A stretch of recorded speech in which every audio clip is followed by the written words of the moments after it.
Welcome to the Banker Lamp. Please enjoy the video. You'll begin by picking a reliable VPN provider that supports WireGuard or OpenVPN and has nearby servers.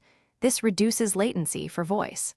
Once you've subscribed and installed the desktop client, sign in and enable the kill switch and DNS leak protection to prevent leaks.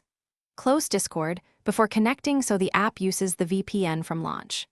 After that, open the VPN and prepare to select the best server for your Discord location, and now connect to a server that's geographically near your group or the Discord voice region to keep ping low.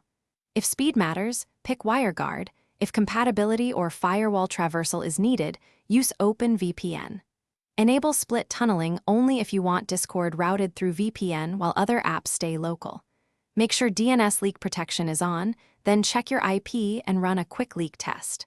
Once done, launch Discord, and it will route traffic through the VPN connection. Finish by testing voice and video in a private call to confirm audio quality and latency.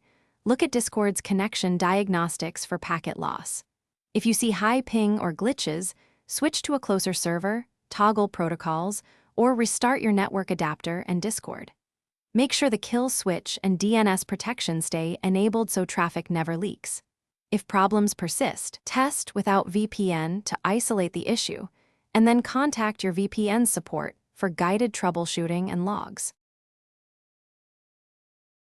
Thanks for watching. If this was helpful, leave a like and consider subscribing. See you next time.